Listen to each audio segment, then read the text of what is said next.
Hello नमस्ते, आप सभी का फिर से स्वागत है उपाध्याय श्रीजात एजुकेशन के अंदर। यहाँ पर हम एक नया अध्याय शुरू करने वाले हैं एंशिएंट हिस्ट्री के बारे में। आप सभी की क्लास 11th के अंदर एक बुक होगी, बुक का नाम है आर एस शर्मा। ठीक है, आर एस शर्मा जी की बुक है। इस बुक के अंदर जो क्लास 11th की एंशिएंट हिस्ट्री है उसके बारे में पूरी चर्चा इस कोर्स के अंदर रहने वाली है। तो पहला चैप्टर से शुरुआत करेंगे जिसका नाम है the importance of ancient history.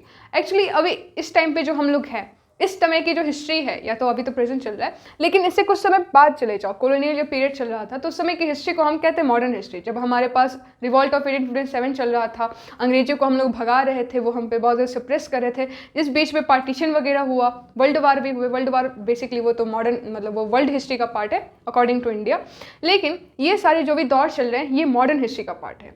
तो एक्चुअली अगर देखा जाए तो हम लोग अभी प्रेजेंट में हैं, लेकिन इससे कुछ सालों पहले ही ये सारी घटनाएं हुई हैं। हमारा देश कुछ साल पहले ही आज़ाद हुआ है। तो एक्चुअली आज जाकर या फिर अभी भी क्या ऐसी ज़रूरत पड़ी कि हम लोग प्रेजेंट में होने के बावजूद भी, अभी फ़िलहाल ही मॉडर्न हिस्ट्री अभी कंप्लीट हुआ है, उसके बाद वैसी क्या आवश्यकता पड़ी कि हमें एंशिएंट हिस्ट्री के बारे में जानने की ज़रूरत पड़ रही है। हमारे इंडिया के प्राचीन जो मतलब इतिहास था उसके बारे में पढ़ने की आवश्यकता ऐसे क्यों हो रही है, इसी बारे में इसको अगर आपको जानना है कि क्या था हमारा पास्ट, कैसा था हमारा पास्ट, कितना सुनहरा था, एक ऐसा पीरियड था हमारे पास्ट में जब हम लोग सोने की चिड़िया कहलाते थे, और ऐसी दुर्दशा या फिर कह लो ऐसी दशा तक हम लोग जो पहुँचे हैं उस वक्त जो थे और अभी जो है, इन सब चीज़ों के बारे में बर्थ करने के लिए, उन दोनों चीज़ों को रिलेट करवाने के लिए आपको समझना पड़ेगा कि हमारा भारत का इतिहास कैसा था। तो चलिए बिना समय गवाए शुरू करते हैं। फर्स्ट चैप्टर है the importance of ancient history. लेकिन इस चैप्टर के अंदर जाने से पहले कुछ चीज़ें जान लेना बहुत ज़्यादा ज़रूरत है। जैसे ऐसे सपोज करो कि जब आप ए फॉर एप्पल लिखोगे, बी फॉर बॉल लिखोगे, उससे पहले आपको अल्फ़ाबेट्स तो आने चाहिए ना, ए टू जेड आपको आना चाहिए। तो वहीं ए टू जेड की पहले पढ़ाई कर लेते हैं, उसके बाद फिर naming, sentence, phrases, clause, tense वगैरह सारी चीज़ें हम कर लेंगे। तो चलिए शुरू करते हैं इस चैप्टर को, इस वीडियो को जोश के साथ। सबसे पहला टॉपिक अगर देखा जाए तो वो है कैलेंडर्स। कैलेंडर्स के बारे में जानना बहुत ज़रूरी है। आप सब ने कैलेंडर के बारे में बहुत कम नॉलेज होगी, मतलब लाइक कुछ लोगों को होंगी, लेकिन एक बार फिर से जान लेते हैं जिन लोगों को नहीं है उनके लिए भी। देखो, हमारे पास दो तरीके के कैलेंडर्स है। पहला कैलेंडर का नाम है ग्रेगोरियन कैलेंडर, ठीक है, ग्रेगोरियन कैलेंडर, ठीक है, और दूसरा का नाम है शकास कैलेंडर, ठीक है। ये जो शका कैलेंडर है ये ऑफिशियली इंडिया का कैलेंडर है, ये है ऑफिशियल कैलेंडर। मतलब आज के ज़माने में भी, अभी के ज़माने में भी जब छुट्टियां पड़ती हैं तो इस शका कैलेंडर के अकॉर्डिंग ही पड़ती है, ग्रेगोरियन कैलेंडर के अकॉर्डिंग नहीं पड़ती। क्यों नहीं पड़ती? क्योंकि ये अपना इंडिया का कैलेंडर है, हिंदू कैलेंडर है, ठीक है। और वहीं जो ग्रेगोरियन कैलेंडर है वो ब्रिटिश द्वारा दिया गया है। तो ग्रेगोरियन कैलेंडर के अंदर हमारे जो मंथ्स हैं वो कैसे आते हैं? जनवरी, फरवरी, मार्च, ठीक है, अप्रैल, मई, जून, जुलाई, अगस्त, सितंबर, अक्टूबर, नवंबर, दिसंबर करके जो सारे मंथ हैं जो कि आप आज अपनी डेली लाइफ में पढ़ते हो, वो किसका हिस्सा है? तो वो इस ग्रेगोरियन कैलेंडर का हिस्सा है। तो वहीं जो शका कैलेंडर है वो क्या है? शका कैलेंडर हमारे हिंदू जो क्या बोलते हैं रिवाज या फिर कह लो इतिहास के हिसाब से है, जिसके अंदर हम लोग शुरुआत जो होती है वो मार्च से होती है, लेकिन यहाँ पर हम इस मार्च को मार्च नहीं कहते, यहाँ पर हम कहते हैं चैत्र, ठीक है। क्या बोलते हैं? चैत्र। तो वैसे ही चैत्र, वैशाख, फिर ज्येष्ठ, तो उतना ज़्यादा आपको जानने की ज़रूरत नहीं है, लेकिन जान लो पहले तो चैत्र होता है, उसके बाद फिर जो अप्रैल जिसे आप कहते हैं वो हमारा होता है चैत्र वैशाख, ठीक है। उसके बाद फिर हमारे पास जो मई का मंथ होता है उसे हम मिलते हैं ज्येष्ठ, ठीक है। तो उतना डिटेल में जाने की आवश्यकता नहीं है, बस इतना समझो कि दो टाइप के कैलेंडर होते हैं। कौन कौन से? पहला होते हैं ग्रेगोरियन कैलेंडर, जिसके अंदर हम जनवरी, फरवरी, मार्च, अप्रैल ऐसे करके दिसंबर तक जाते हैं। वैसे ही हमारे पास होता है शका कैलेंडर, जो कि एक ऑफिशियल कैलेंडर है इंडिया का, हिंदू कैलेंडर कहते हैं इसे। उसमें हम चैत्र, वैशाख ऐसे कर करके नीचे तक, मतलब जो लास्ट होता है वो फाल्गुन तक जाता है, ठीक है। जहाँ तक की बातें समझ में आई। अब बात करते हैं सेंचुरी के बारे में। सेंचुरी माने क्या? हमारे पास हमारा जो पास्ट था, जिसके अंदर आपने सुना होगा कभी ना कभी कि एक इंडस वैली सिविलाइजेशन आई थी, गुप्ता पीरियड था, मौर्यन पीरियड था, वैदिक एज था, ये सारे एजेस के बारे में या फिर इन सब चीज़ों के नाम तो आपने कभी ना कभी अपने क्लास 9th में, 8th में, 7th में, 6th में कहीं ना कहीं तो सुना होगा, है कि नहीं? सुना है कि नहीं? सुना तो होगा ही, लेकिन इन सब का जो टाइमलाइन था उसके बारे में हमें कोई आइडिया नहीं था। तो एक क्रेडिट इनको दिया जा सकता है कि ये जो ब्रिटिशर्स थे वो हमारे इंडिया में आने के बाद फिर इन्होंने हमारी जो हिस्ट्री है उसे छानना शुरू किया, इसे खोजना शुरू किया कि एक्चुअली इस देश के अंदर जहाँ पर आकर वो राज्य करने वाले थे उसका इतिहास क्या था, उसके बारे में जाने। तो उन्हें कुछ चीज़ें पता तो चलने लगी कि इनके पास गुप्ता एज था, ठीक है, मौर्यंस थे, इंडस वैली सिविलाइजेशन आई थी जिसे वो एडमिट नहीं करते कि वो हमारी सिविलाइजेशन थी, वैदिक आया, वैदिक एज आया जिसको भी वो क्लेम नहीं करते कि ये हमारा अपना था, वो बोलते थे कि नहीं तुम्हारा था ही नहीं, उसको भी जवाब देंगे कुछ लोग जो हमारे सोशल रिफॉर्मिस्ट है, उसके बारे में भी चैप्टर 3 चैप्टर 4 ऐसे करके बात करने वाले। लेकिन उन्होंने ये सारी चीज़ें देखी तो ज़रूर, उन्हें पता तो चला कि ठीक है सेंचुरीज मतलब गुप्ता एज आया, एक समय पे मौर्यन एज आया, एक समय पे वैदिक एज आया, लेकिन उन्हें पता नहीं चला था कि किस समय पे कौन सा एज आया। इसलिए इन्होंने हमारे पास सेंचुरी का या फिर कह लो टाइम लाइन का जन्म दिया। इन्होंने बोला अपने हिसाब से कि देखो इस ज़माने में अभी हमारे पास क्या है, अभी तो 2022 चल रहा है, कुछ ही दिनों के अंदर जो अगर आज ही जो वीडियो देख रहे हैं या फिर जो कल वीडियो देखने वाले हैं या फिर आप किसी भी समय देख रहे हो, ये जो वीडियो शूट हो रही है वो हमारा साल है 2022, कुछ ही सालों में 2023 आने वाला है। लेकिन बात ये नहीं है, बात ये है कि जब अभी 2022 चल रहा है तो इससे पहले पहले पहले पहले एक पॉइंट ऐसा तो आया होगा जिस वक्त शून्य होगा। अभी 2022 है, अभी मान लो क्या है, अभी तो 2022 है, लेकिन एक पॉइंट ऐसा आया होगा जिसके अंदर हमारे पास शून्य होगा, मतलब ज़ीरो होगा। ज़ीरो से ही क्या हमारा जो समय है उसका जन्म क्या सिर्फ जीरो से हुआ था? नहीं, जीरो से पहले भी कुछ चीज़ें हुआ करती थी। उन्हीं चीज़ों के बारे में जो बात है ना वही एंशिएंट हिस्ट्री है, ठीक है। अब ज़ीरो से पहले की जो चीज़ें थी वो क्या थी, कितने देर तक थी, कैसे ड्यूरेशन में कैसे नामकरण किया जाए, उन्हीं सब चीज़ों के बारे में ये जो सेंचुरी है वो बताने वाला है, मतलब ये जो टाइम लाइन है इसके अंदर चर्चा करेंगे। तो इन्होंने बोला कि देखो एक समय ऐसा था जब जीरो था, इस जीरो के अंदर मानो नहीं, इस जीरो के वक्त क्या हुआ था, जीसस क्राइस्ट का जन्म हुआ था, ठीक है। जीसस क्राइस्ट आप सभी को पता होंगे कौन है। तो इनका जब जन्म हुआ था उस समय को हमने मान लिया ज़ीरो, ठीक है, क्योंकि इसके बाद से अब दुनिया शुरू हुई है, ओके। लेकिन इससे पहले की जो दुनिया थी उसको इन लोगों ने नाम दिया कि इससे पहले वाली की दुनिया को हम बोलते हैं बिफोर क्राइस्ट, ठीक है। क्या बोलते हैं? बिफोर क्राइस्ट एरा, ठीक है, या फिर शॉर्ट फॉर्म में लिखते हैं हम लोग BCE, यानी कि बिफोर क्राइस्ट एरा या फिर बिफोर क्रिश्चियन एरा। और इसके बाद वाला जो ये वाला ड्यूरेशन है, जीरो से बाद वाला जो ड्यूरेशन है, इस वाले ड्यूरेशन को ये बोलते हैं कि आफ्टर, ठीक है। बिफोर तो हो गया, अब इनके बाद इनको हम बोलते हैं एनो डोमिनी। क्या बोलते हैं? एनो डोमिनी, ठीक है। या फिर ये भी कहते हैं कि क्रिश्चियन एरा भी कहते हैं, ठीक है। तो दो चीज़ें समझ में आई, एक तो जीरो पे कब हुआ, जीरो पे हुआ ये कि क्राइस्ट जी का जन्म हुआ। उससे पहले की चीज़ों को हम उन लोगों ने नाम दिया कि बिफोर क्रिश्चियन एरा, कि वहाँ पे जब क्राइस्ट नहीं थे तो उससे पहले का समय, उसके बाद एनो डोमिनी या फिर कह लो क्रिश्चियन एरा। क्या ये पॉइंट क्लियर है? अब इस पॉइंट के अंदर एक समय ऐसा आया था जब हमारे पास इंडस वैली सिविलाइजेशन हुआ करती थी, ठीक है। फिर एक पॉइंट ऐसा आया जब हमारे पास वैदिक एज हुआ करते थे, ठीक है, वैदिक एज। फिर एक समय ऐसा आया जब हमारे पास मौर्यन एम्पायर हुआ करते थे, कि मौर्यन डायनेस्टी। उसके बाद एक फेज ऐसा है जब हमारे पास गुप्ता पीरियड कह लो या फिर गुप्ता एज चलता था, ठीक है। और एक पॉइंट ऐसा भी था जब हमारे पास स्टोन एज की सिविलाइजेशन हुआ करती थी। तो ये सारे जो ड्यूरेशन है ना, स्टोन एज से लेकर या फिर कह लो अर्लीस्ट से लेकर, पास्ट बहुत पहले से लेकर ये जो गुप्ता एज तक का टाइम है, इन्हीं पूरी हिस्ट्री को हम लोग जो इन्हीं पूरी चीज़ों के बारे में जब बात हम करेंगे गुप्ता एज तक के बारे में, उसी को कहते हैं हम लोग एंशिएंट हिस्ट्री। क्या यहाँ तक की पॉइंट क्लियर है? टाइम लाइन समझ में आया? ठीक है। अब आगे बढ़ते हुए देखते हैं कि ये जो सेंचुरी है इसका क्या झमेला है। एक सेंचुरी मतलब क्या होता है? एक सेंचुरी मतलब होता है 100 ईयर्स, ठीक है, एक स्पैन ऑफ ईयर्स जो कि 100 के अंदर हो, ठीक है। लेकिन सेंचुरी अगर मैंने लिख दिया कि ये मान लो एग्जाम्पल में मैंने लिखा है कि 6th सेंचुरी, ठीक है, 6th सेंचुरी।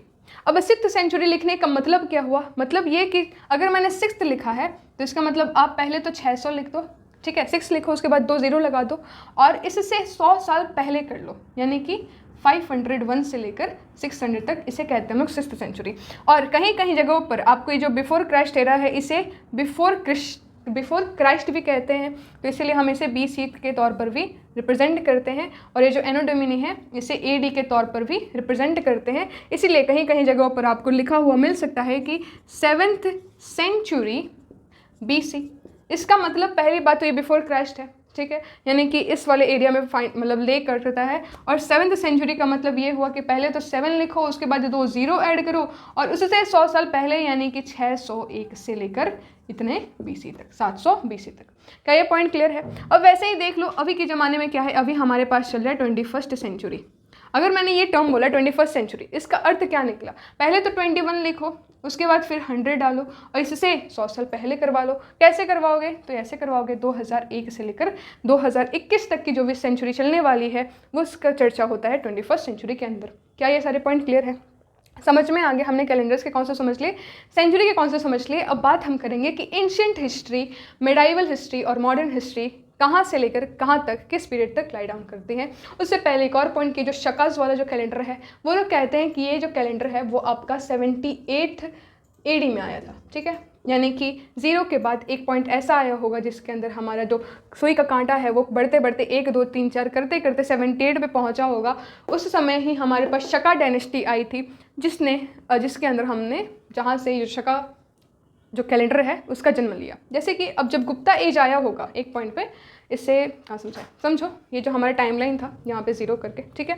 इस पॉइंट पे एक ऐसा समय आया होगा जिसके अंदर गुप्ता का एज आया होगा। इस गुप्ता के एज के अंदर भी उन लोगों ने अपना कोई ना कोई कैलेंडर दिया होगा, जाहिर सी बात है। एक पॉइंट ऐसा भी आया होगा जब हमारे पास मौर्यंस का एज आया होगा, उस समय भी इन लोगों ने अपना कुछ कैलेंडर दिया होगा। लेकिन हमने क्या किया, इनको भी, इस मौर्यन एम्पायर वाले कैलेंडर को भी नहीं अपनाया, गुप्ता वाले को भी नहीं अपनाया, या फिर कह लो कि उसके कुछ एविडेंसेस मिले या फिर वो इतना परफेक्ट नहीं था। लेकिन एक पॉइंट ऐसा आया कब, 78 AD के अंदर, यानी कि क्राइस्ट के बाद 78वें साल के अंदर, जब हमारे पास एक शका डायनेस्टी आई थी, ठीक है, या फिर चलो शका एम्पायर, शका एज आए थे, उनका जो कैलेंडर दिया गया था वो हमें इतना अच्छा लगा कि हमने इसे अपना फाइनल इंडियन कैलेंडर मान लिया, ठीक है।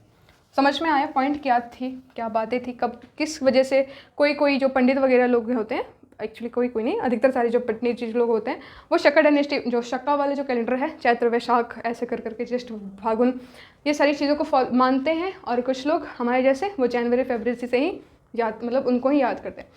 तो यहाँ तक की पॉइंट क्लियर होगी। अब बात करते हैं कि एंशिएंट हिस्ट्री कहाँ से कहाँ तक चली है। तो एंशिएंट हिस्ट्री की अगर बात करें तो ये हमारे अर्लीस्ट टाइम से लेकर, मतलब जब तक हमें पता नहीं है वहाँ से लेकर ये चली है लगभग कितने सालों तक, 7th सेंचुरी तक ये चली है, ठीक है। 7th सेंचुरी तक ये चीज़ें चली हैं। और 7th सेंचुरी क्या, 7th सेंचुरी AD तक चली है, ठीक है। उसके बाद फिर हमारे पास आया मेडाइवल, ठीक है, मेडाइवल हिस्ट्री। ये कहाँ से कहाँ तक चला है, तो ये हमारी 8th सेंचुरी से लेकर 18th सेंचुरी तक चली है। और इसी बीच क्या हुआ था, क्यों कहते हैं कि मेडाइवल हिस्ट्री यहाँ तक चली है, क्योंकि इसी बीच हमारे पास इस्लामिक इन्वेशंस होने शुरू हुए थे, ठीक है। इस्लामिक इन्वेशंस होने शुरू हुए थे, इसलिए कहते हैं कि ये जो दौर है जो कि 8th सेंचुरी AD से, ठीक है, ये बात ध्यान रखो, AD, अभी BC के बारे में बात नहीं हो रही है।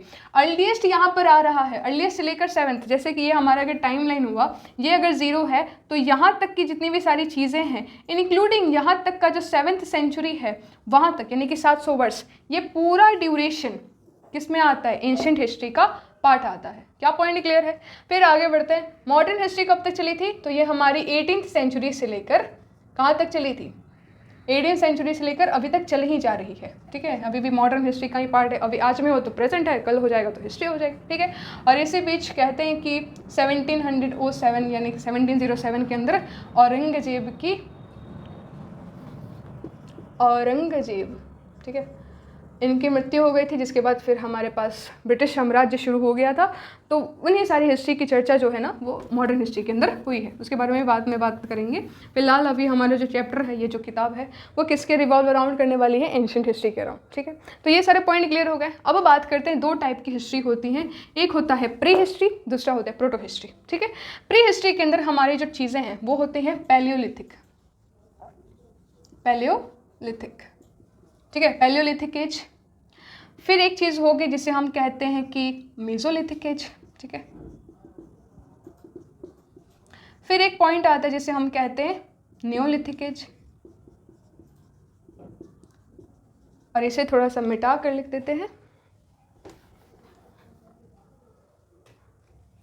एक पॉइंट और आता है जिसे हम बोलते हैं चैल्कोलिथिक एज, और ये जो हमारा प्रोटो हिस्ट्री था उसे लिखते हैं प्रोटो, ठीक है, ओके। अब ये paleolithic age, mesolithic age, neolithic age और चैल्कोलिथिक एज, इसके बारे में चर्चा करेंगे। पहली बात, पैलियो शब्द का मतलब होता है ओल्ड, क्या होता है, ओल्ड होता है। लिथिक का मतलब क्या होता है, स्टोन, ठीक है। यानी कि जब चर्चा होगी पैलियोलिथिक एज के बारे में, यहाँ पर बात करने वाले हम लोग ओल्ड स्टोन एज के बारे में। और ये कब से कब तक चला था, तो ये चला था 2 मिलियन ईयर्स से लेकर 10,000 ईयर्स तक। ये जो काल है ना, जैसे बोलते हैं ना कि ये काल कब से कब तक चला था, तो जो पैलियोलिथिक काल था यानी कि ओल्ड स्टोन एज काल, ये 2 मिलियन ईयर्स से लेकर 10,000 मिलियन ईयर तक चला था, मतलब इतना लंबा लाइफ स्पैन तक, ठीक है। उसके बाद फिर हमारे पास है मेजोलिथिक। अब मेजो का मतलब होता है मिडल, ठीक है, मेजो का मतलब होता है मिडल, उसके बाद लिथिक का मतलब होता है स्टोन, उसके बाद फिर आएगा एज, यानी कि ये था हमारा middle stone age, middle stone age. जो मेजोलिथिक एज है ये हमारा चला था 10,000 से लेकर 8,000 ईयर्स तक, ठीक है। मेजोलिथिक समझ में आया, मेजोलिथिक यानी मिडिल स्टोन एज, यानी कि इतना ये भी समझ में आ रहा है कि जब ओल्ड स्टोन एज था और जब मेजोलिथिक स्टोन एज आया या फिर कह लो मिडिल स्टोन एज आया, इसमें कुछ ना कुछ इंप्रूवमेंट हुआ होगा, इसलिए हम इसे कहते हैं मिडिल स्टोन एज। तो इसमें क्या इंप्रूवमेंट हुआ था ये बात आप जानो। इस एज के अंदर इंप्रूवमेंट ये हुआ था कि जब पैलियोलिथिक चल रहा था तो हमारे पास जो उस समय के जो इंसान लोग थे, तो वो जैसे मान लो अगर ये हमारे पास एक स्ट्रॉ है या फिर एक वुड का कोई भी चीज़ है, तो इसके ऊपर इतना बड़ा पत्थर लेकर घूमते थे, बांध कर घूमते थे और इसी से वो लोग हंट करते थे। लेकिन जैसे ही हमारे पास ये जो मेजोलिथिक एज आया तो फिर उसी स्टोन के ऊपर इन लोगों ने एक छोटा सा, ये तो उल्टा हो गया, लेकिन एक छोटा सा कैसे बनाया, रुकिए, ये हमारा लकड़ी के ऊपर, यस, ये जैसे एक पत्थर हो गया जो कि बहुत ज़्यादा नुकीला हो, बहुत ज़्यादा शार्प हो, तो उस तरीके के औजारों से इन लोगों ने अपना रहना दहना या फिर कह लो हंटिंग वंटिंग ये सारी चीज़ें उन्होंने शुरू कर दी थी, इसलिए हम इसे मेजोलिथिक कहते हैं या फिर कह लो मिडिल स्टोन एज कहते हैं। उसके बाद फिर हमारे पास होता है नियोलिथिक एज, जिसका मतलब हुआ न्यू स्टोन एज।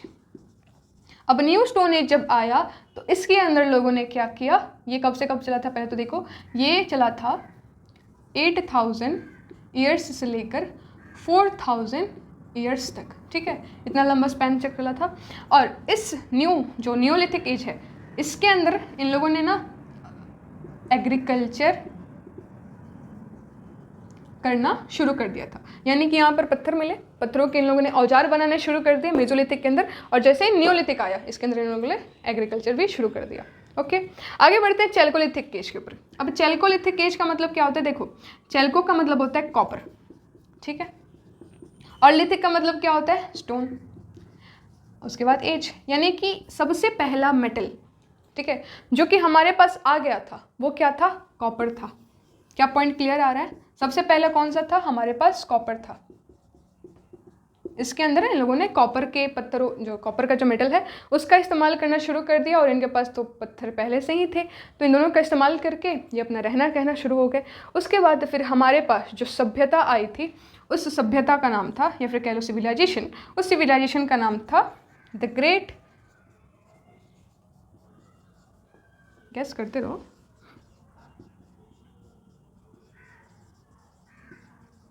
या फिर कह लो इसे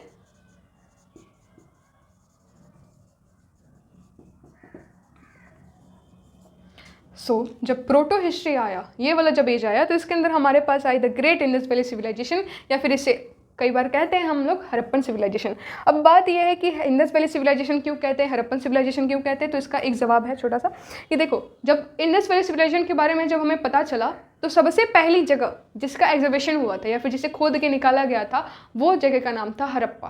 तो यूजुअली होता है कि जिस जगह को सबसे पहली बार खोजा गया है उसी का नाम लिखते हैं, इसलिए इसे कई लोग हड़प्पन सिविलाइजेशन भी कहते हैं और कई लोग इंडस वैली सिविलाइजेशन भी कहते हैं। तो दोनों एक ही चीज़ है, कुछ भी लिख कर आ जाओ, मार्क्स नहीं कटने वाले।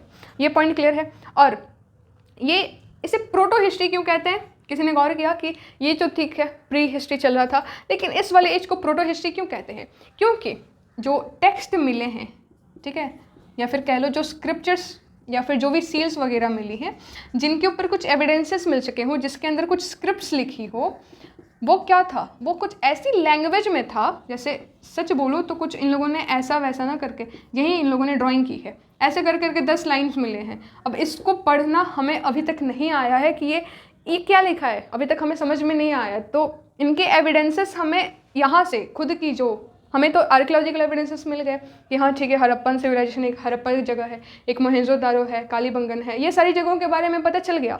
लेकिन ये जो लिखा है ये क्या लिखा है ये नहीं समझ में आया। लेकिन इनकी विशेषताएं हमें अभी तो कहाँ कहाँ से पता चली है, वो जो चीज़ है उस जगह का नाम है मेसोपोटामियन, ठीक है। तो मेसोपोटामियम की जो हिस्ट्री, तो जो मेसोपोटामियन हिस्ट्री है वहाँ से हमें पता चला कि एक ऐसी जगह है जिसे बोलते हैं इंडस वैली या फिर सिंधु घाटी सभा, वहाँ से अच्छा खासा एक ट्रेड आया करता था। इनके एविडेंसेस वहाँ पे मिले हैं कि अच्छा उनकी मतलब इनकी विशेषताएं कोई और राज्य से मिली है, किसी और सिविलाइजेशन से मिली है। इस वजह से इनसे खुद तो पता नहीं चल पाया ये क्या ही लिखा है, वो हमें अभी तक डिकोड नहीं कर पाए हैं। जिस दिन डिकोड हो जाएगा उस दिन पता चल जाएगा कि यहाँ पर, उसके बाद भी ये फिर अब प्री हिस्ट्री का पार्ट हो जाएगा। लेकिन जब तक नहीं पता चला है कहीं और से किसी और चीज़ के बारे में पता चलना, इस हिस्ट्री को हम कहते हैं प्रोटो हिस्ट्री। तो क्या पॉइंट क्लियर है? प्री हिस्ट्री क्या होता है, प्रोटो हिस्ट्री क्या है, समझ में आ रहा है? और इनका जो सिविलाइजेशन था उसका जो एज था